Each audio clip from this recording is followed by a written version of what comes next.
Voilà, nous sommes en direct, ça marche.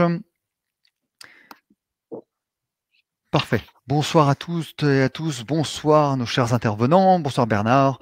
Bonsoir voilà, Fred. apparemment il y a eu quelques petits soucis de connexion, mais j'espère que ça va fonctionner. Enfin, tout le monde est là, donc tout se passe bien. Et nous sommes ravis de vous accueillir ce soir. Bernard, la parole est à toi. Merci Fred. Oui, alors ce soir, on change de sujet complètement, mais je pense que c'est quand même un sujet qui est important, surtout pour les indépendants, et on reçoit 2 indépendants ce soir. Donc, le sujet va être état des lieux et situation financière avec le Covid. On reçoit donc d'abord, honneur aux femmes, Valériane Chauvin, qui est, on fait un peu de pub, hein, Fred, ce soir, c'est pas grave. Aucun problème. Agent d'assurance AXA, prévoyance et patrimoine. Donc, elle intervient surtout sur décès, arrêt de travail, invalidité, santé, et puis pour préparer votre retraite. On a aussi Xavier Gondran, qui est consultant en investissement financier, Phoenix Invest, et qui, lui, nous parlera plutôt de ce qui est du Madelin, investissement, l'immobilier et la retraite. Alors, c'est bien en situation de crise qu'on parle, c'est pas d'une façon générale. C'est là, on est en confinement, on est des professions libérales, nous avons tous nos soucis avec les banques, l'URSSAF, enfin tous les trucs comme ça. Et en fait, quels sont nos droits et quels sont nos devoirs, quelles sont nos possibilités, quelles sont nos perspectives pour essayer de s'en sortir au mieux, et surtout que dit la loi.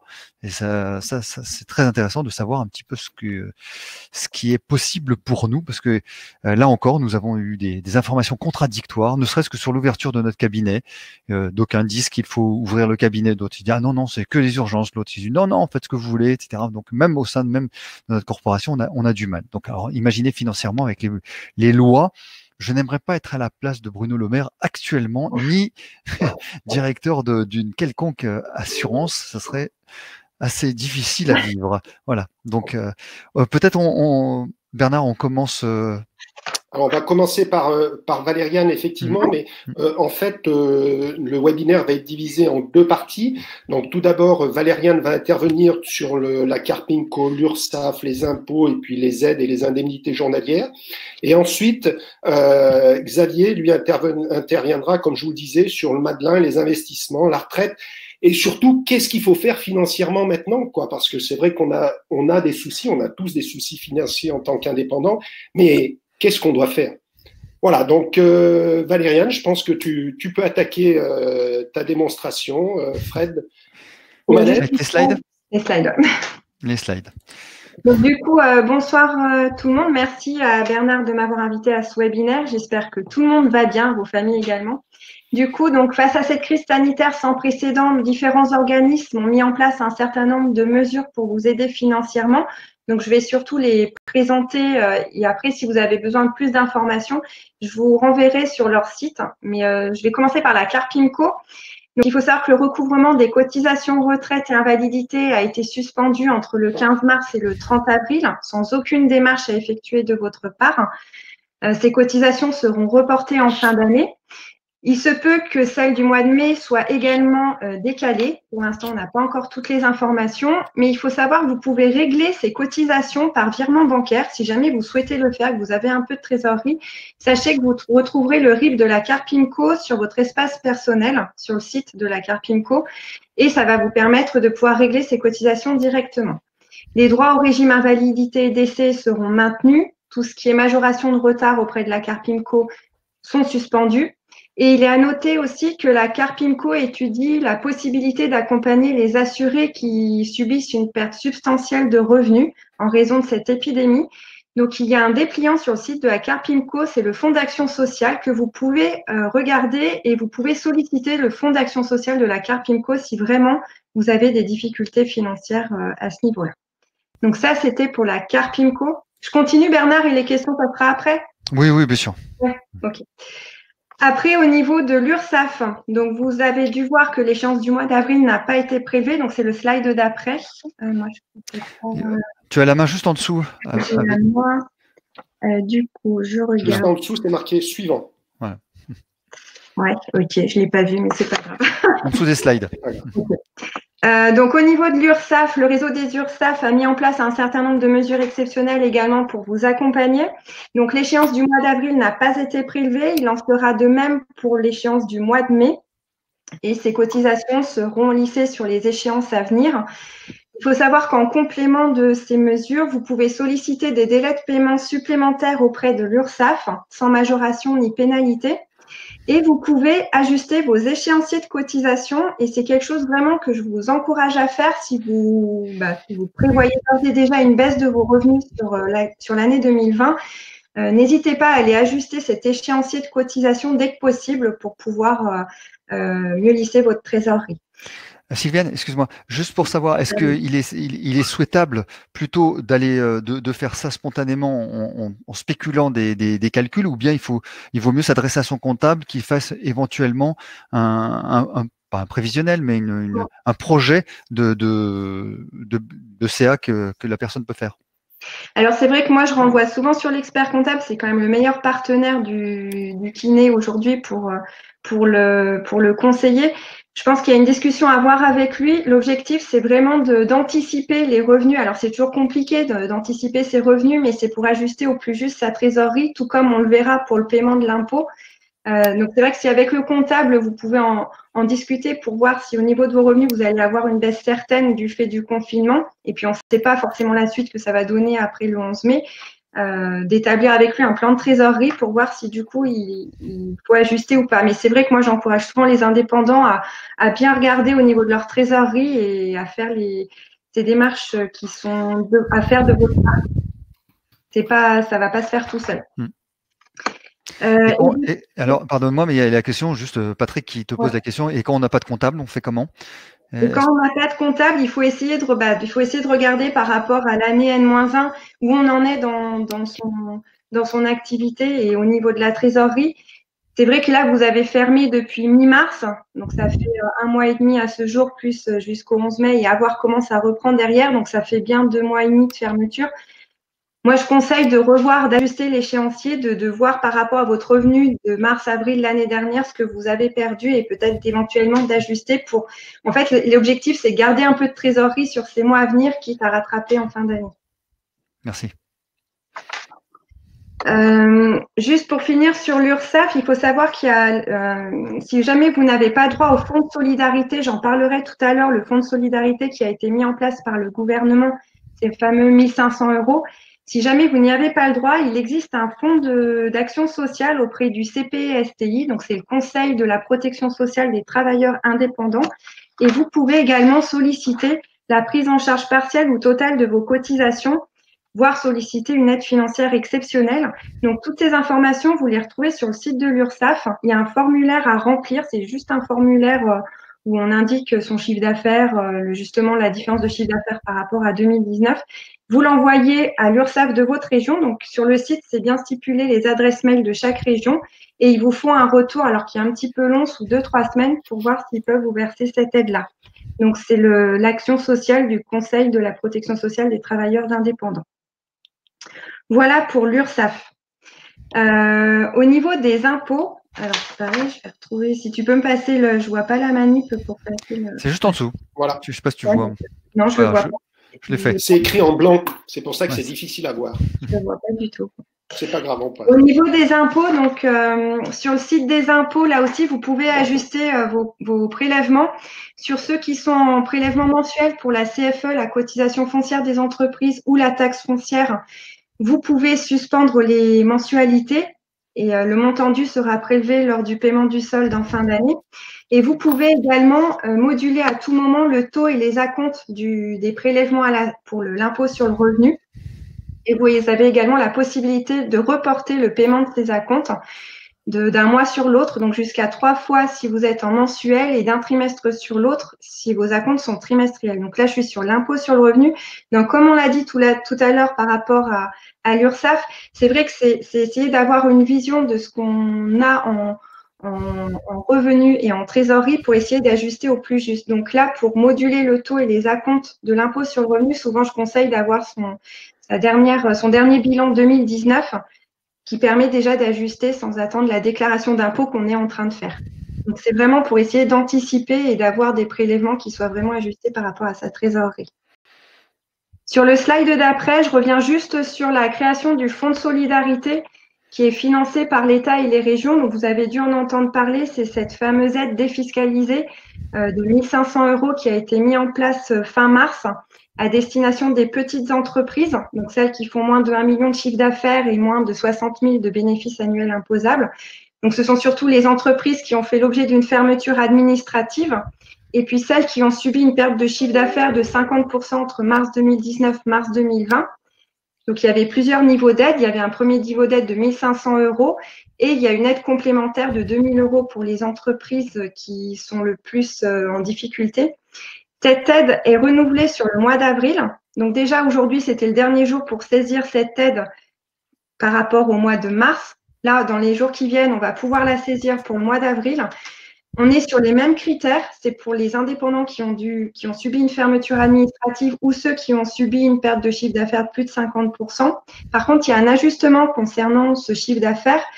Soit vous comparez avril 19 par rapport à avril 2020. Dans ce cas, si vous êtes à minimum plus de 50%, là, vous pouvez solliciter l'aide. Soit vous comparez avril 2020 par rapport au chiffre d'affaires mensuel moyen de l'année 2019. Parce que c'est vrai qu'on sait qu'en tant que travailleur indépendant, on n'a pas forcément un chiffre d'affaires linéaire sur l'année. Donc, c'est peut-être plus intéressant pour vous de regarder ce chiffre d'affaires mensuel moyen 2019. Donc, vous prenez votre chiffre d'affaires 2019, vous divisez par 12 et vous le comparez avec le chiffre d'affaires d'avril. Et si vous êtes à plus de 50% de perte, là, vous pourrez solliciter l'aide qui, a priori, serait à hauteur toujours de 1 500 €. Donc, cette aide-là, juste pour finir, vous allez sur le site des impôts. C'est dans l'espace particulier qu'il faut aller la saisir dans la messagerie sécurisée. Oui, c'est important parce que beaucoup vont vers l'espace pro et en fait c'est sur l'espace personnel et après quand vous faites des messages, vous avez un menu déroulant et on vous sollicite. Il y a une ligne spéciale. C'est le dernier motif de messagerie. C'est vrai qu'au début c'est une demande qui devait se faire sur le compte pro. Et du coup, ça a été mis sur l'espace particulier. Donc, jusqu'à aujourd'hui, normalement, c'était pour la demande pour le mois de mars. J'ai regardé tout à l'heure, on était encore sur mars. Dans les jours qui viennent, vous allez pouvoir la faire pour le mois d'avril. Oui, je peux te poser une ou deux petites questions, là, Valériane. On a des questions, notamment Véronique, qui nous demande est-ce que les aides sont cumulables, c'est-à-dire les aides CPSTI que tu nous as parlé et ces fameux 1 500 €. Comme je l'ai dit tout à l'heure, l'aide du CPSTI, elle n'est pas cumulable avec cette aide de l'État. C'est justement si vous n'avez pas eu droit aux 1 500 € de l'État, vous pouvez solliciter cette aide sur le site de l'URSSAF, mais ce n'est pas cumulable. D'accord. Et une deuxième question dans le même sens de Patrick qui nous demande si on peut bénéficier des indemnités journalières de la sécurité sociale et en plus cumuler ces 1 500 €. Alors, il a été dit que pour le mois de mars, là, ce que je vous dis, c'est ce qu'on a su pour le mois de mars, c'est que si la personne avait touché plus de 800 € par mois d'indemnité journalière, elle ne pouvait pas prétendre à ces 1 500 €. D'accord. Il faut bien faire attention à ça. Oui. C'est clair. Je te laisse continuer. Du coup, on en vient aux indemnités journalières, si tu peux basculer sur le dernier slide. Donc, concernant les indemnités journalières et puis toute la partie prévoyance mutuelle, l'assurance maladie prend en charge de manière dérogatoire et sans délai de carence les indemnités journalières pour les professionnels de santé qui ont dû interrompre leur activité professionnelle. Pour vous, les kinés, profession paramédicale, ces indemnités journalières sont d'un montant de 72 €. Alors, quand est-ce qu'elles seront versées, ces indemnités ? Elles seront versées quand le diagnostic d'infection à Covid-19 aura été posé, c'est-à-dire si vous êtes infecté par le Covid-19, là, vous aurez un arrêt de travail établi par un médecin que vous envoyez à la sécurité sociale et là, il vous verse les indemnités journalières sans délai de carence. Deuxième cas, c'est quand le confinement à domicile est recommandé. Il y a quelques semaines, on a parlé des personnes fragiles. Ces personnes fragiles, c'est qui ? Ce sont les femmes enceintes dans leur 3e trimestre et les patients en affection longue durée pour une des pathologies qui a été listée sur le site du Haut Conseil de la santé publique. Donc, on a mis toute une liste de pathologies pour les personnes en affection longue durée. Donc, ces personnes-là sont considérées comme fragiles et elles peuvent être en arrêt de travail. Donc, ce n'est pas la peine d'aller voir le médecin. Ces personnes-là peuvent télédéclarer leur arrêt de travail sur le site déclare.amélie.fr. C'est un arrêt de travail qui est initialement de 21 jours et qui est renouvelable et qui, du coup, va permettre à ces personnes de bénéficier des indemnités journalières versées par l'assurance maladie. Et le troisième cas, c'est lorsque vous avez dû arrêter votre activité par contrainte de garde d'enfants de moins de 16 ans. Donc, si vous n'avez pas pu bénéficier des mesures de garde d'enfants qui avaient été mises en place, par exemple, par les pouvoirs publics, et si vous avez des enfants de moins de 16 ans, vous pouvez télédéclarer là aussi l'arrêt de travail pour garde d'enfants. Donc, il faut bien que les enfants aient moins de 16 ans ou si vous avez des enfants handicapés. Donc, là, il n'y a pas de limite d'âge. Donc, cet arrêt de travail pour garde d'enfants, vous pouvez le saisir. Ça, dès le début du confinement, c'est quelque chose qui pouvait se mettre en place. Alors, je sais que Bernard, il y avait une question. Certains n'avaient pas touché, étaient en arrêt de travail garde d'enfants, mais n'avaient pas touché les indemnités journalières. Alors, oui, je crois que c'est le cas de beaucoup, hein, tous ceux qui sont en garde d'enfants, qui ont renouvelé, c'est pas un renouvellement automatique, hein, on est d'accord, il faut à chaque fois renouveler son arrêt de travail. Oui. Pour l'instant, effectivement, aucun kiné n'a touché ces indemnités journalières de la sécurité sociale, je parle. Par contre, pour le premier arrêt initial, il y avait eu des indemnités journalières.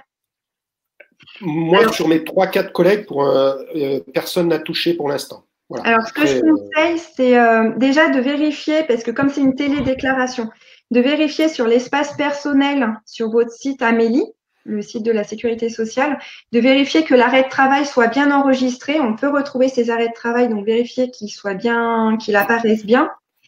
Et s'il n'y a pas eu de versement, il y a une boîte contact, pareil, sur le site de la sécurité sociale. Ils sont assez réactifs parce que je l'ai utilisé personnellement. Ils répondent sous une semaine. Vous pouvez leur poser la question de voir où en est le versement des indemnités journalières. Mais logiquement, l'arrêt de travail pour garde d'enfants continue à fonctionner. La seule chose qu'on ne sait pas aujourd'hui, c'est que justement les salariés qui sont en garde d'enfants, à partir du 1er mai, on a entendu qu'ils allaient passer en chômage partiel. Pour les indépendants, je ne sais pas encore ce qui va se passer. On n'a pas d'informations à ce niveau-là. Mais je réorienterai, par contre, il faut absolument vérifier que l'arrêt de travail apparaisse sur l'espace personnel sur amélie.fr. Parfait. Et pour terminer, donc juste au niveau des contrats prévoyance et des mutuelles, donc il faut savoir que les contrats prévoyance que vous avez pu souscrire indemnisent en cas de maladie ou d'accident. Alors, je vais plutôt vous parler du coup des mesures d'AXA, vu que je suis agent général chez AXA, c'est pour vous donner un exemple. Après, l'objectif, c'est de vous dire, surtout n'hésitez pas à contacter votre assureur. Mais chez AXA, on va indemniser les clients qui sont contaminés par le Covid, s'ils sont hospitalisés ou en arrêt maladie suite à une contamination, ça n'a pas de souci, on versera les indemnités journalières. Et on indemnise également les clients qui font partie justement des personnes à risque élevé, ce dont je vous ai parlé tout à l'heure, les femmes enceintes dans leur 3e trimestre ou les personnes qui sont en affection longue durée. Là-dessus, on indemnise. Par contre, il est vrai que depuis le confinement qui a été décrété au niveau national le 17 mars, il a été décidé de ne pas indemniser les arrêts de travail liés aux mesures d'isolement et les arrêts de travail pour garde d'enfants. Concernant... Alors là, je parle pour AXA après.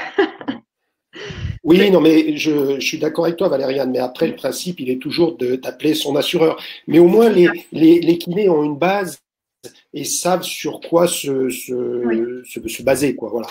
Mais surtout que je vais vous dire juste d'autres mesures que nous on fait qui se retrouvent dans certaines compagnies, donc c'est pour ça qu'il est vraiment important de contacter son assureur. Concernant les contrats mutuels, donc bien sûr que les contrats mutuels remboursent les frais de santé qui sont liés à une hospitalisation ou des rendez-vous chez le médecin si vous êtes contaminé. Il faut savoir que dans les contrats mutuels, il existe aussi des options pour de la téléconsultation médicale, pour des soutiens psychologiques. Et ça, c'est important en ce moment. Chez AXA, nous, on a une recrudescence des appels en téléconsultation médicale. Donc, c'est le fait de joindre un médecin 24 heures sur 24, 7 jours sur 7 par téléphone ou par Internet. Et on a une recrudescence aussi d'appels sur la ligne soutien psychologique. Donc, il faut bien regarder aussi, ça vous évite de vous déplacer. Vous pouvez avoir ces options dans votre contrat mutuel. Et pour finir, je dirais que cette crise sanitaire est quand même sans précédent et que les compagnies d'assurance ont dû réagir très vite. Chez AXA, on a mis en place quelques mesures. On a proposé à nos clients de reporter leurs cotisations de mai et juin sur les contrats prévoyance, complémentaire santé et assurance de prêt.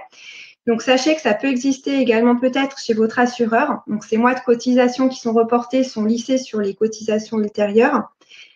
Certains clients peuvent suspendre leur contrat, leur versement sur le contrat retraite Madelin. Donc là, je pense que mon collègue là tout à l'heure vous en parlera, mais donc les clients ont la possibilité de suspendre sur les contrats retraite Madelin, mais attention, puisque normalement sur la retraite Madelin, il y a un engagement de versement, donc attention au risque de reprise fiscale.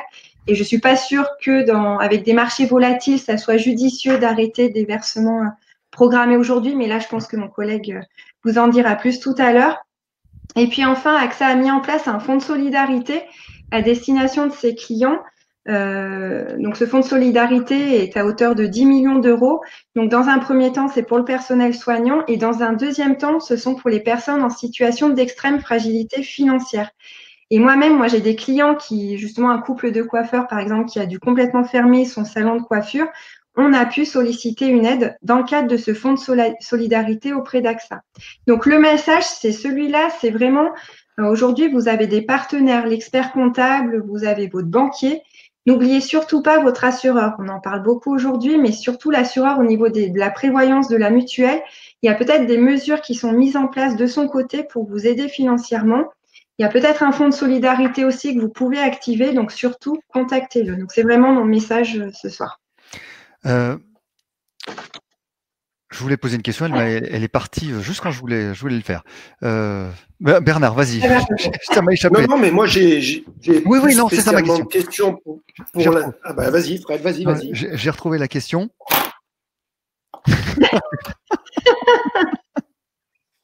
Mais tu l'as perdu. Non, je plaisantais.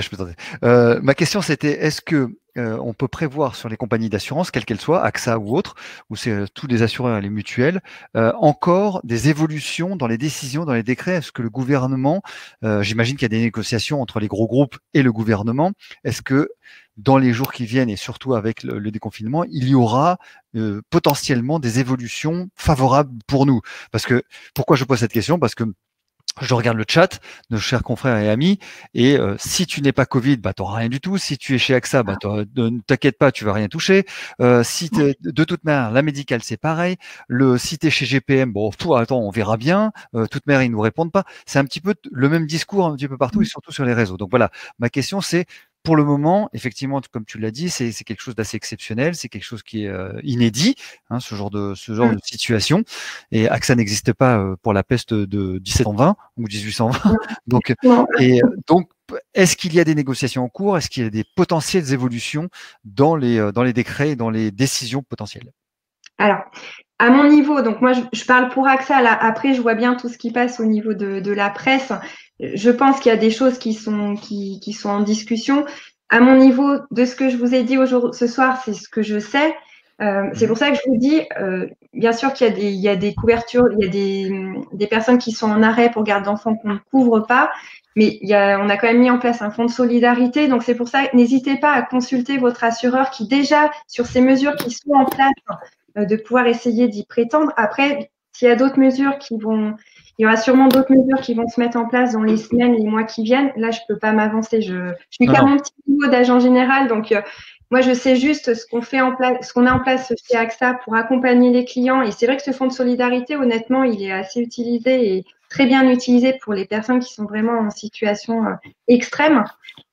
Voilà, moi, je vous ai dit ce qu'il en était aujourd'hui.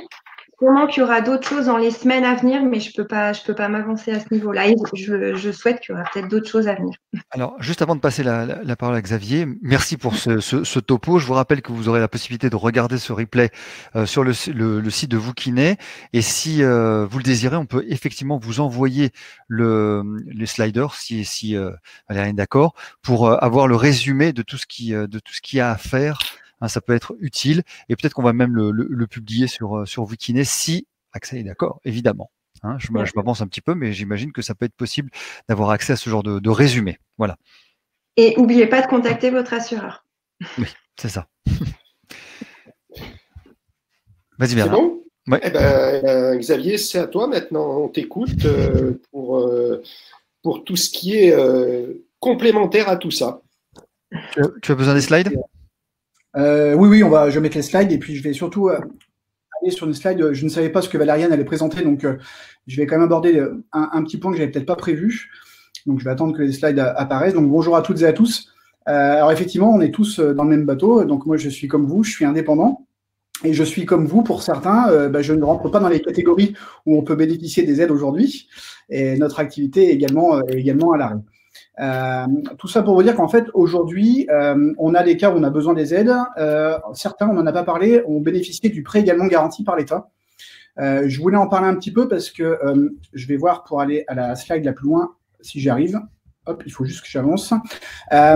Aujourd'hui, vous avez le droit, si vous le souhaitez, à un prêt garanti par l'État. Et ce prêt garanti par l'État, aujourd'hui, eh bien, il vaut mieux avoir des noisettes dans le grenier que de ne pas les avoir du tout. Et donc, je suis un petit peu comme tout le monde. Et moi, j'ai pris les devants. Alors, je suis désolé, c'était la diapo 23. C'était pas prévu qu'on en parle. Hop, et on va juste voir à quoi ça correspond. Voilà, on y va. Alors, en fait, ça permet aujourd'hui de bénéficier d'un prêt de trésorerie équivalent à 25% de son chiffre d'affaires hors taxe de l'année dernière. Et ça permet effectivement assez rapidement, puisque moi j'en ai déjà bénéficié, de pouvoir mettre un petit peu de trésorerie de côté, justement pour pouvoir pallier en cas de coup dur qui dure. Aujourd'hui, ce prêt coûte entre 0,25 et 0,50, ce qui correspond à la garantie. Mais sinon, son taux nominal est à 0. Et il permet en fait de pouvoir faire face dans les 12 prochains mois peut-être à des difficultés de trésorerie. Et je pense que c'est intéressant d'anticiper. Toutefois, au bout de 12 mois, vous ne le remboursez pas. Vous pouvez donc passer ce qu'on appelle sur un prêt classique, amortissable, que l'on va rembourser progressivement jusqu'à 5 ans. Pour vous donner un exemple, un prêt aujourd'hui de 15 000 €, ça correspondrait à une mensualité de 250 € par mois. À mon sens, aujourd'hui, pour éviter de se retrouver dans le rouge et de devoir le faire au dernier moment, et donc effectivement peut-être d'être bloqué par nos partenaires bancaires qui mettent du temps à répondre aujourd'hui, c'est une réalité. Je pense que ça peut avoir du sens de lancer les démarches au préalable et d'anticiper. Xavier, si tu me permets, juste une petite remarque pour savoir à combien vous avez droit, parce qu'en fait sur la 2035 il y a beaucoup de chiffres et vous allez prendre le premier chiffre de recette et vous allez dire 25%. En fait, les banques, et peut-être que tu allais le dire et pardonne-moi si je te coupe l'herbe sous le pied, mais quand vous avez votre 2035 de 2019, vous regardez la ligne AD, c'est-à-dire vous avez le compte de résultat fiscal, vous ne regardez pas les recettes encaissées, y compris les remboursements de frais. Donc la première ligne, vous regardez sur la ligne AD. C'est le premier carré, là où le premier rectangle, pardon, dans votre 2035. Et faites attention parce que ça peut être piégeant. Donc de regarder le bon chiffre, c'est la ligne AD. Voilà. Pardonne-moi, Xavier. Non, c'est pas grave. Et effectivement, si on se fie à son ami banquier, en tout cas, moi, j'ai 2 structures, et sur une de mes structures, il s'était trompé de chiffre. Donc, voilà. Effectivement, ça vaut le coup de contrôler, mieux vaut 2 fois que de ne pas le contrôler du tout. Vous pouvez aller directement sur le site de la BPI France. Là, vous allez pouvoir faire une demande d'attestation. C'est très rapide. En quelques clics, vous avez l'attestation que vous pourrez ensuite fournir à votre banquier pour qu'il puisse réaliser la demande. Et ça se fait même à distance aujourd'hui avec la plus grande majorité des partenaires. Comment ça se présente? Le déblocage de prêt se fait pendant 1 an. Vous ne remboursez rien et au bout d'1 an, soit vous remboursez le prêt qu'on vous a prêté. Et dans ces cas-là, c'est une opération blanche, mais vous avez eu un peu de noisette dans le grenier et au moins vous étiez peut-être plus tranquille et serein. Ou soit vous conservez ensuite l'épargne et là, vous allez pouvoir passer en amortissement sur une durée maximale de 60 mois, c'est-à-dire de 5 ans. Je pense qu'à mon sens, aujourd'hui, c'est intéressant de pouvoir le faire et de ne pas attendre d'être dans le besoin. Et vraiment, pour moi, le maître mot, c'est anticiper. Et en étant TNS moi-même, j'ai agi exactement de la même façon et on est nombreux à l'avoir fait, même si on n'en avait pas besoin. C'est pas quand on a besoin qu'il faut faire. Et je rappelle, je donne une toute petite précision aussi, c'est que quand vous avez acquis ce PGE, personne ne va vous demander la justification de son utilisation. Donc, si vous voulez prendre la totalité de votre prêt et le placer sur quelque chose, vous faites ce que vous voulez. La banque ou le fisc ne va pas aller voir dès lors qu'à la fin de l'année, vous êtes capable de le rembourser ou bien vous le mettez en ventilation sur 5 ans. Tout à fait. Après, il faut agir aussi en perso, on peut. Moi, c'est ce que je conseille à tous mes clients TNS. Il vaut mieux anticiper exactement pareil. Vous pouvez tout à fait contacter vos banques et voir avec eux la possibilité de reporter sur une échéance de 3 mois ou de 6 mois vos échéances de prêts personnels ou de prêts de locatifs. Je pense qu'aujourd'hui, 3 à 6 mois de plus, quand on a des taux d'intérêt aussi bas, ça n'a que très très peu d'impact sur nos projets immobiliers personnels. Donc en tout cas, c'est des démarches que j'ai entreprises pour moi pour avoir de la tranquillité d'esprit et être serein. Valériane en a parlé au niveau des indemnités, donc je vais pas rentrer dans le détail. J'aurais pu vous parler également, on va en parler un peu plus haut, de tout ce qui est peut-être locatif que vous avez mis en place déjà aujourd'hui. Et ça, je vais vraiment rentrer plus haut. Est-ce que c'est juste possible de me ramener à la diapo numéro 1 plus vite? Ça évite que je clique sur tout. Je vais faire ça. En tout cas, ce prêt aujourd'hui garanti par l'État, au bout d'un an, j'ai vu la question, le taux nominal sera le taux nominal de la banque. On est vraiment sur des durées très, très courtes. Donc, je pense qu'à l'heure actuelle, on était sur des prêts à 1%, 1,5%, ce qui reste vraiment, en tout cas, par rapport à des taux d'emprunt qui pouvaient être importants avant, somme toute assez faibles, pour pouvoir se tranquilliser sur une durée de 5 ans. Je te remets au début, c'est ça? Au tout début, voilà, exactement. Et ben voilà. Après, aujourd'hui, effectivement, on vit quand même une crise sans précédent. On a parlé de crise sanitaire que vous vivez vraiment de façon violente et frontale. J'ai des clients kinés et avec qui j'ai pu en parler avec eux. Moi, aujourd'hui, mon travail, mince, on est reparti derrière, non? On est reparti de la fin. C'est pas grave, j'ai remonté. C'est la fin? Ouais, c'était la fin. Ah bah, je suis désolé. Non, c'est pas un souci. La question pour moi aujourd'hui, c'est comment est-ce qu'on doit voir cette crise financière? Est-ce que c'est catastrophique? Est-ce qu'il peut y avoir des opportunités qui peuvent se cacher derrière tout ça? Si en 2008, au moment de la précédente crise financière, on m'avait bien conseillé à l'époque, je pense que ma situation financière actuelle ne serait pas la même. Donc mon rôle, c'est d'aider mes clients à agir aujourd'hui à court terme, mais c'est également de les aider à leur donner de la vision à long terme. Et ça, c'est important, je pense, d'essayer de prendre un peu de recul, et c'est loin d'être évident quand on est aujourd'hui le nez dans tous ces papiers et dans tous ces chiffres. Moi, je suis très visuel et j'aime bien donner des images. C'est souvent une question de point de vue, en fait. À court terme, effectivement, pour nos entreprises, c'est très compliqué. Maintenant, on peut aussi essayer de voir les choses différemment. Et c'est mon job aujourd'hui d'accompagner mes clients dans cette démarche-là, d'essayer de voir un petit peu qu'est-ce qui peut se cacher derrière tout ça. Si on prend l'exemple de tout ce qui est économique, en haut à gauche, vous avez le slide, c'est sur 1 an. On voit un gros crash. Et ça a été hyper rapide et c'est une des crises, en tout cas une des chutes financières les plus rapides qu'on ait vécues. La slide en haut à droite, elle est sur 5 ans. On voit qu'on n'est pas encore en dessous du point bas d'il y a 5 ans. Et si on regarde sur la slide en bas à gauche, on voit sur 20 ans. Et on voit que finalement, quand on a du temps devant nous pour préparer nos retraites, et c'est souvent le cas pour nous, effectivement, ça a baissé, ça a fortement baissé, mais ce n'est pas aussi impactant qu'on arrive à l'imaginer quand on a une loupe dessus. Et aujourd'hui, je ne sais pas jusqu'où ira la baisse. J'ai pas de baguette magique. Ce que je sais aujourd'hui, c'est que c'est pas une mauvaise chose que de placer son argent actuellement. Et on parlera justement de vos Madelins ou de vos PER, puisque c'est la transformation qui est en train de se passer. Et donc pour moi, ça a du sens de continuer quand on peut le faire. La durée est notre meilleur atout. Quand on a du temps devant nous, il faut en profiter. Et puis je pense qu'un peu de sagesse, ça fait du bien. Après, puis vient le beau temps.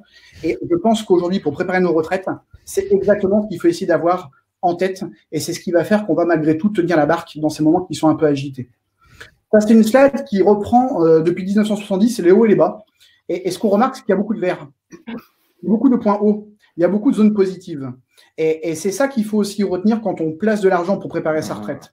Nous sommes tous aujourd'hui indépendants, et on a tous besoin de préparer notre avenir, d'une façon comme d'une autre, en placement ou autre, mais ça doit nous rappeler qu'aujourd'hui, oui, il y a des points bas, c'est vrai, mais qu'il y a aussi des durées de points hauts et qui sont souvent beaucoup plus longues. C'est ça qu'aujourd'hui qu'il faut avoir en tête. Donc, si on parle un peu de vos Madelins, il faut savoir que vous avez dû tous entendre parler que le Madelin allait être transformé, et on va parler aujourd'hui de PER, de plan d'épargne retraite. Tout à l'heure, Valériane nous parlait de l'obligation de versement sur les Madelins. Ce qu'il faut juste savoir aujourd'hui sur vos PER, donc pour ceux qui ont souscrit des PER, cette obligation n'existe plus. C'est un des gros avantages du nouveau PER qui a supprimé cette obligation de versement, on va dire, au trimestre ou à l'année. Donc moi, en tout cas, ce que je donne comme conseil à mes investisseurs dans cette démarche de Madelin ou de PER, c'est de maintenir leurs investissements. Aujourd'hui, les marchés sont en solde. Ce n'est pas aujourd'hui qu'il faut, on va dire, vendre ses actifs ou sécuriser ses actifs.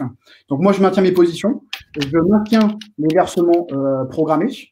Et puis pour ceux qui en ont la capacité, parce que bien sûr qu'il y en a certains où c'est un peu compliqué, mais il y en a pour certains où il y a de la trésorerie, il y en a certains qui peuvent se permettre de maintenir leur versement. Et effectivement, on continue à verser et surtout on cherche à se diversifier.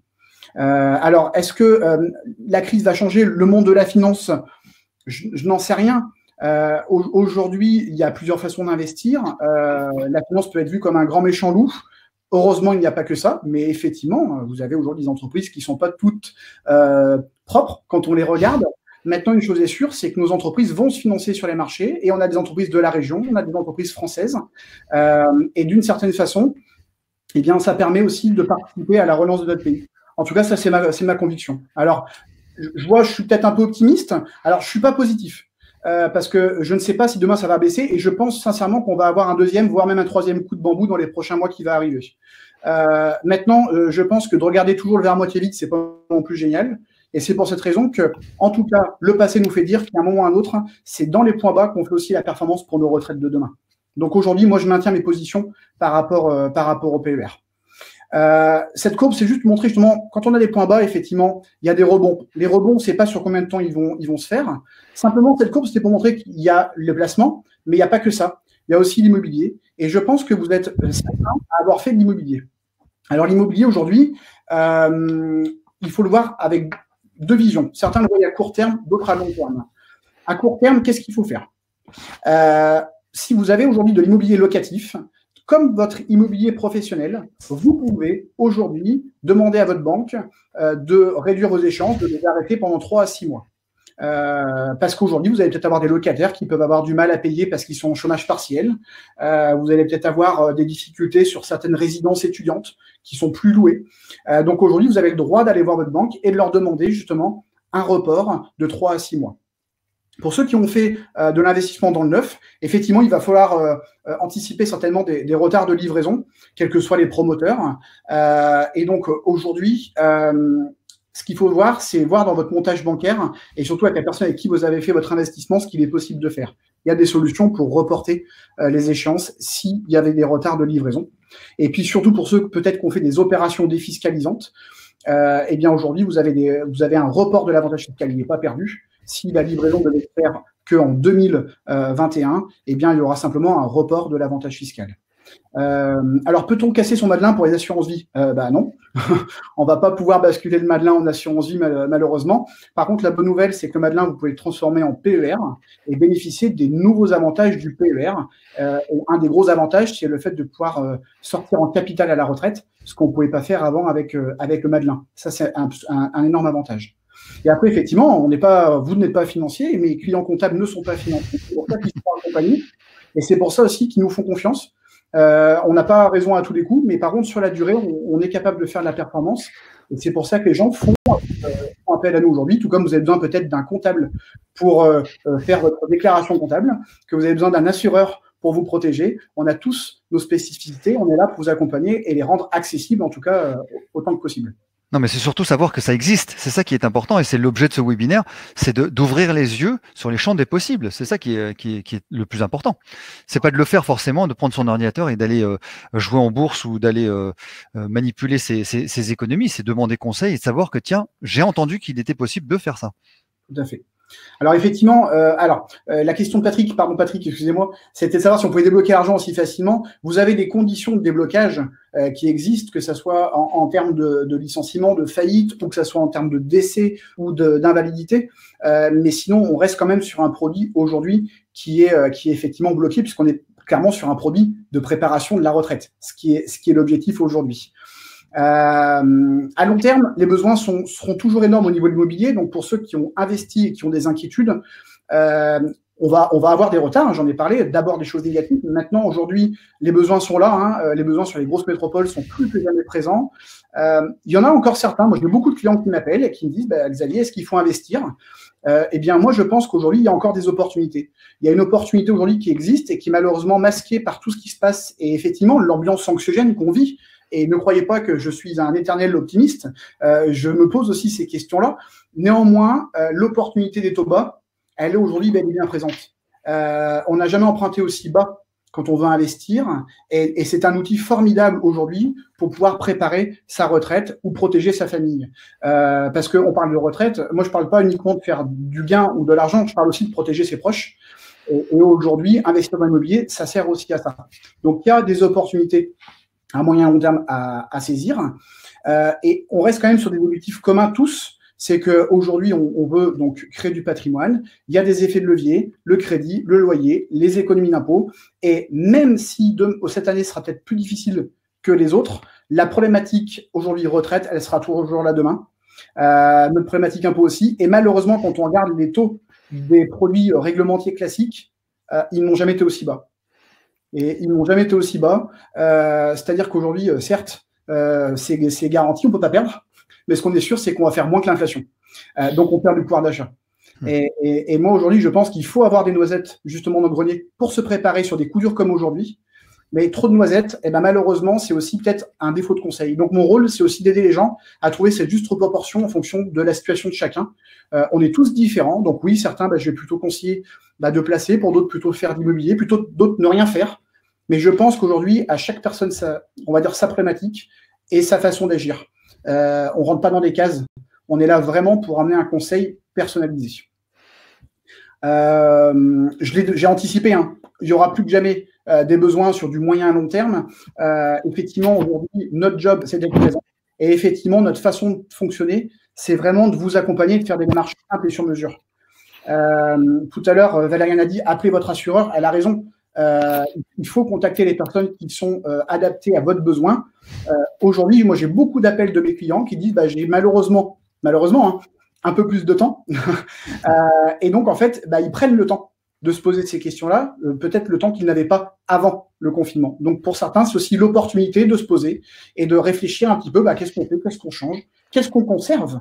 Parce qu'aujourd'hui, il y a plein de choses qui sont déjà bien en place, si vous avez mis. Et donc, il y a des choses qu'il ne faut pas changer. Puis il y a des choses, malheureusement, il faut bouger. Et le statu quo, des fois, c'est pas une bonne chose. Notre démarche, elle est, je pense, comme beaucoup aujourd'hui sur la place. Il y a toujours des gens qui viennent uniquement pour l'argent, que ce soit chez les assureurs, les banquiers ou autres. Je pense que lui, si vous venir, que ce soit pour la part de Bernard, qui nous connaît, c'est qu'on part vraiment d'une démarche qui part de vous, qui part de nos clients. Et aujourd'hui, encore plus quand on est TNS, on a besoin de préparer tout ça. Et donc, l'idée, c'est vraiment de découvrir votre situation pour ensuite faire une vraie étude patrimoniale et ensuite de vous diriger vers les solutions qui sont les plus adaptées. Tout comme quand on définit aujourd'hui une prévoyance, est-ce qu'on va être pris en charge à 30 jours, à 15 jours, à 90 jours? Ça va dépendre de la situation du conjoint, ça va dépendre de tous ces facteurs-là. Eh bien, nous, c'est exactement la même chose. Et donc, je pense qu'aujourd'hui, c'est vraiment l'opportunité pour vous, une fois que vous avez fait les actions à court terme, que Valériane a proposé, à court terme, que j'ai abordé au tout départ, c'est peut-être l'occasion, peut-être, d'accorder quelques heures pour vous et de vous poser des questions à long terme, parce que plus que jamais, il y aura des besoins pour vous, TNS, et il y a des opportunités à saisir, des opportunités de marché, des opportunités de momentum. Et je pense qu'aujourd'hui, malheureusement, par manque d'informations, il y en a beaucoup qui vont passer à côté. Et c'est dommage, parce que c'est l'occasion, je pense aussi, d'en profiter. Voilà un petit peu ce que je pouvais vous dire ce soir. J'espère que ça va être clair. Parfaitement clair. Parfaitement clair. Et voilà. Alors, Bernard, il y a des questions particulières. Moi, avant les questions, revenir aux questions, je voulais juste faire un petit aperçu. Valériane, est-ce que tu aurais la gentillesse juste de retracer les grandes lignes, Carpinco, URSSAF, impôts, juste les points forts, Carpinco. J'aimerais bien qu'on ait un tout petit résumé, s'il te plaît. Donc, du coup, pour retracer ce que j'ai dit, il faut, au niveau de la Carpinco, il faut savoir que les cotisations ont été suspendues, mais vous pouvez quand même les régler par virement si jamais vous souhaitez pas que tout se reporte en fin d'année. Parce qu'attention, le risque que tout se reporte en fin d'année, ça peut être compliqué aussi dans les mois qui viennent. Donc, la Carpinco, les cotisations sont suspendues et il existe un fonds d'action sociale auprès de la Carpinco que vous pouvez solliciter aussi. Au niveau de l'URSSAF, là aussi, les cotisations sont suspendues et seront lissées. Pour le coup, on ne peut pas les régler par virement. Elles seront lissées sur les échéances à venir. Et si vous n'avez pas pu avoir le fonds de solidarité du gouvernement, les fameux 1 500 €, vous pouvez essayer de solliciter l'aide du Conseil social le Conseil de la protection sociale des travailleurs indépendants, le fameux CPSTI. Vous retrouvez toutes les informations sur le site des URSSAF et le fameux formulaire à envoyer à votre URSSAF régional. Donc ça, n'hésitez pas. Et puis, pensez aussi à ajuster votre échéancier de cotisation, comme on l'a dit tout à l'heure, que vous ayez un comptable ou pas. Essayez d'anticiper un peu vos revenus 2020 pour ajuster au plus juste ces cotisations. Au niveau des impôts, au niveau des impôts, donc vous pouvez aussi suspendre vos paiements de la cotisation foncière des entreprises et de la taxe foncière, et vous pouvez moduler vos acomptes du prélèvement à la source de l'impôt sur le revenu. Vous pouvez solliciter sur le site des impôts, dans l'espace particulier, le fameux fonds de solidarité, donc les 1 500 €. Donc aujourd'hui, pour le mois de mars, c'est le dernier jour. Pour avril, ça va être dans les jours qui viennent, avec les conditions dont je vous ai parlé. Et puis sur le site Amélie, enfin par rapport à l'assurance maladie, donc là, c'est le versement des indemnités journalières. Donc pour ceux qui sont en garde d'enfants, j'ai vu dans les commentaires qu'a priori, en effet, il y en a qui n'ont pas touché ces indemnités journalières. Vraiment, je vous invite à regarder si l'arrêt de travail apparaît sur l'espace personnel et puis à les contacter en direct pour voir ce qui se passe. Et puis, il y a eu pas mal de questions. J'ai vu après le 11 mai comment ça se passe. Là, j'ai pas d'infos, que ce soit garde d'enfants, que ce soit pour les personnes fragiles. À ce jour, nous n'avons pas d'informations pour savoir si les indemnités journalières continueront d'être versées par la sécurité sociale. Voilà. Et puis après, donc c'était de contacter votre assureur pour voir ce qui a été mis en place. C'est lui. Avant de repasser la parole à Xavier, merci pour ce résumé. Je rappelle toujours, l'adage des assurances, c'est toujours trop cher avant et pas assez cher après. Ça ne résout pas les problèmes suffisamment après. Bon, c'est toujours le même problème. Le monde parfait n'existe pas. Oui, et puis c'est vrai que j'ai vu dans les commentaires les réactions des uns des autres que je peux entendre, il y a pas de souci. Après, quand je vous dis contactez-le, c'est que moi, c'est le fait qu'AXA ait mis en place ce fonds de solidarité qu'on a pu faire jouer pour des clients. Voilà, ça a été un petit peu la bouée de sauvetage pour ces clients-là et quelque part, du coup, on a un petit peu couvert. Donc, c'était la belle surprise. Donc, contactez vraiment votre assureur. Valériane, c'est important cette question de Nathalie. Comment prévoir les revenus de 2020? Ça me semble compliqué. C'est ce que tu as expliqué. Je reviens là-dessus parce que c'est quand même très important. C'est juste de prendre l'année 2019, de diviser par 12 et de voir à peu près. Ce que tu dis là, c'est quand j'ai dit l'année 2019 à diviser par 12, c'est pour trouver le chiffre d'affaires mensuel moyen, pour le comparer à avril. Et si on est à plus de 50% de perte, on peut solliciter l'aide de 1 500 €. Peut-être que la question, c'était par rapport pour ajuster les cotisations URSSAF. C'est vrai que c'est compliqué. Moi-même, je suis indépendante, tout comme vous tous. Et c'est vrai de se dire, comment ça va se passer déjà sur avril, sur mai, juin, comment je peux ajuster au plus juste. C'est pas évident. Moi, ce que j'ai fait pour moi, c'est que j'ai regardé par rapport à l'année N-1 où j'en étais, par rapport aux perspectives que j'avais, et puis par rapport à mon bilan 2019. C'est vraiment, en fait, les cotisations URSSAF, en fait, c'est vraiment aussi par rapport à votre bilan de 2019. Parce que là, on va faire la déclaration des impôts. Et du coup, après, on a les ajustements qui sont avec ces organismes-là. Donc déjà, par rapport à votre revenu 2019, est-ce que vous anticipez un peu sur 2020 ? Essayez de voir si vous allez avoir 50% de perte de chiffre d'affaires, il faut ajuster, il faut baisser votre échéancier. Mais je sais que c'est compliqué. Moi-même, je le vis, on le vit tous. Oui, mais l'expert comptable, c'est ici pour aider. Mais même si on n'a pas de comptable, sauf erreur de ma part, on est obligé d'avoir quand même un centre de gestion agréé pour valider les comptes. Et je pense que le centre de gestion agréé, même si à mon avis ils sont largement débordés actuellement, mais bon, c'est pas 24 heures près ce genre de décision. Je pense qu'on peut les contacter, que ce soit Langa, que ce soit d'autres systèmes de gestion agréés, qui eux vous avez l'obligation de valider vos comptes avec ce centre de gestion agréé. Donc ils sont en mesure de même si vous faites vous-même votre propre comptabilité, ils sont en mesure de vous renseigner sur cela et je pense que c'est possible. Je pense que déjà, après, juste rapidement, après le 11 mai, on en saura un peu plus sur comment on peut ouvrir. Est-ce que l'activité va vraiment redémarrer? Donc, du coup, on va vite arriver au mois de juin à 6 mois à peu près d'exercice. Donc, déjà, on aura un peu plus de visu sur nos propres résultats. Xavier, juste un petit résumé. Bon, alors, contactez votre assureur si vous en avez un, et j'espère que vous en avez tous un. Contactez-le, ça serait pas mal. Sinon, vous contactez Valériane. Et je vous rappelle que le contact avec un conseiller n'est pas forcément présentiel, c'est pas forcément face à vous. Vous pouvez le faire en Skype, vous pouvez le faire en vidéoconférence, par téléphone.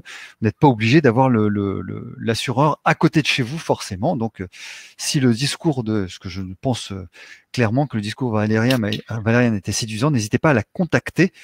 Je parlais du discours de Valériane, qui a été séduisant. N'hésitez pas à la contacter, elle vous donnera tous les renseignements, je pense, nécessaires. Xavier.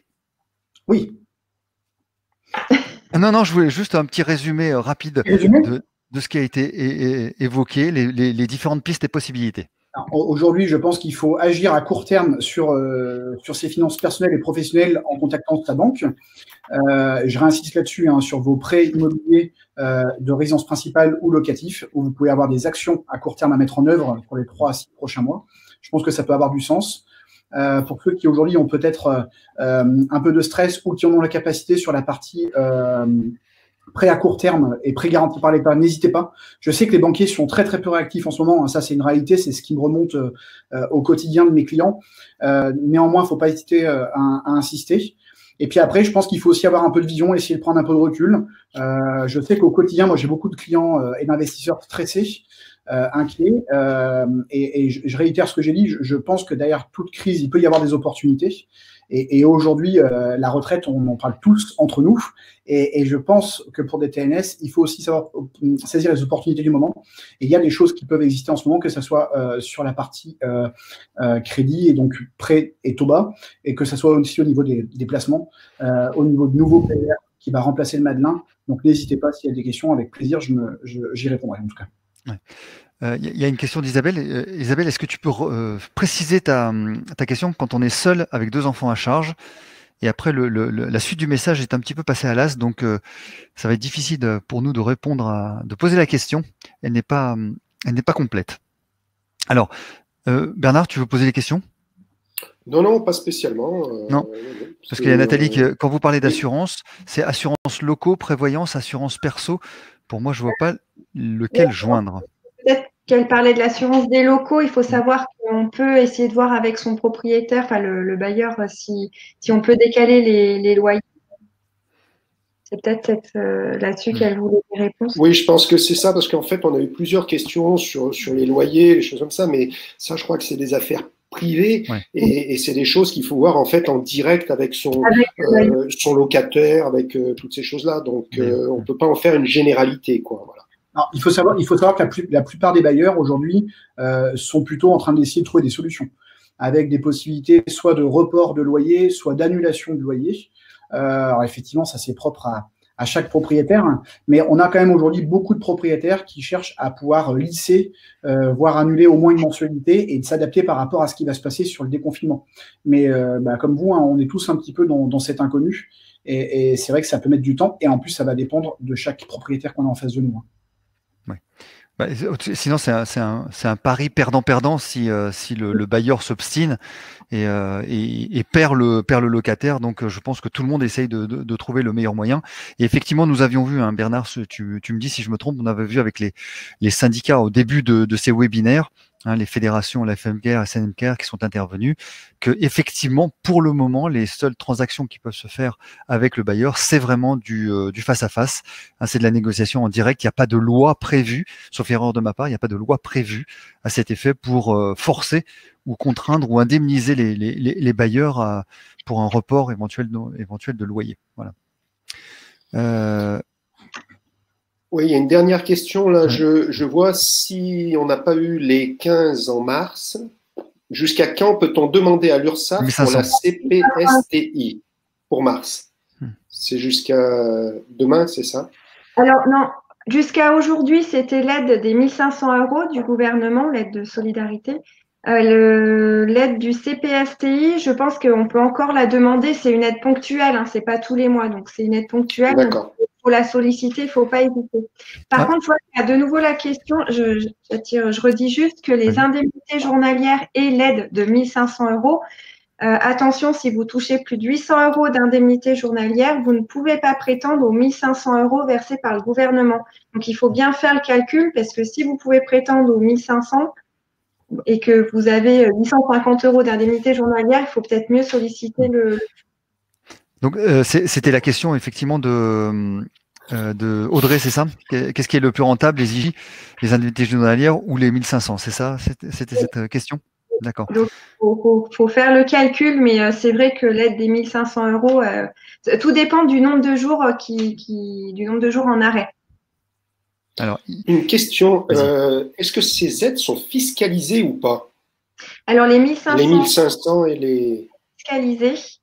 Pardon? Les 1 250, l'aide du CPSTI, là, j'ai un doute. Il faudrait que je vérifie. Là. Et les 1 500? Et les 1 500 €, c'est une aide défiscalisée. D'accord. Alors, le problème, c'est que les 1 500, a priori, sont versés sur le compte professionnel. Donc, parce que c'est le RIB qui est demandé. Donc, ça veut dire qu'il faut les sortir de son BNC. Et ben oui, c'est une aide défiscalisée. Parce que si on le laisse sur le compte BNC, il va être chargé. Hein. Voilà. Il faut les mettre en apport personnel, simplement. En alliage, logiquement, c'est fiscalisé. D'accord. Et Xavier, tu voulais rajouter quelque chose? Pas du tout. Ah non, pardon. Je croyais que tu sollicitais.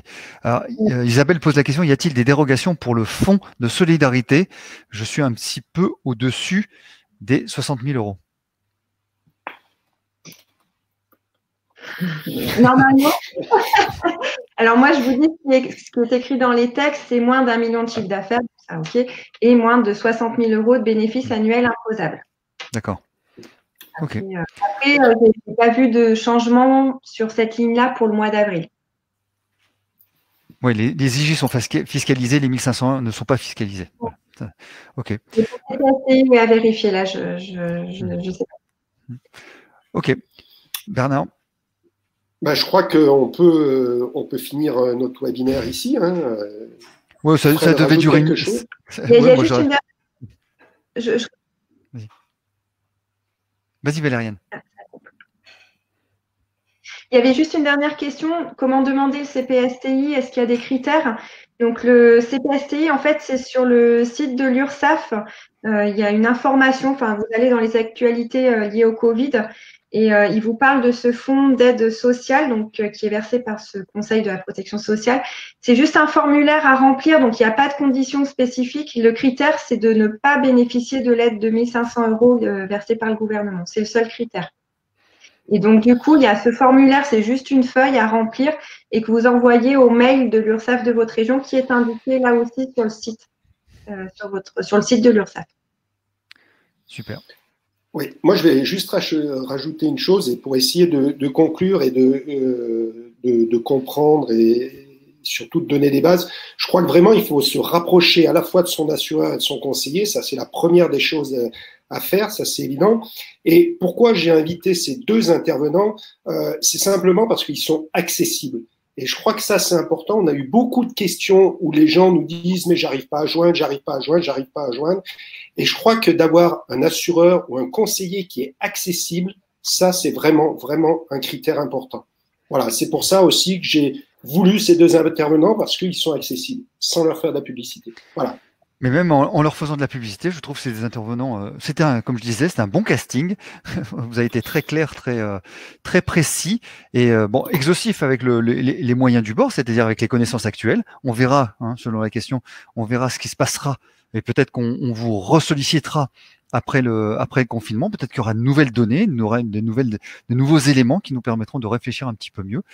En attendant, merci à tous les deux. Merci Valériane, merci Xavier de ces précisions. Je vous rappelle que vous aurez la possibilité de revoir ce webinaire et en replay tranquillement pour avoir tous les éléments sur le site de Vous-Kiné. Et Bernard, je te laisse conclure. Oui, on se retrouve donc jeudi pour le prochain webinaire qui sera beaucoup plus kiné, là, qui sera sur la fasciopathie plantaire. Donc jeudi 18h, n'oubliez pas de vous inscrire. Et effectivement, comme tu dis Fred, sinon vous pouvez retrouver tous nos webinaires qu'on a déjà fait. On a déjà plus d'une dizaine de webinaires sur le site Vous-Kiné. Voilà, moi j'ai plus qu'à vous dire au revoir. Merci à tous les trois. Et puis merci aussi à tous nos internautes d'être intervenus, d'avoir discuté avec nous. J'espère qu'on a été, que vous avez été clairs. Pour moi, il n'y a pas de souci, ça a été très clair. Donc je vous souhaite à tous une excellente soirée.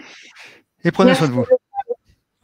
Merci Valériane, merci Xavier, c'était très cool. On coupe tranquillement. À bientôt. Prenez soin de vous. À bientôt. Au revoir.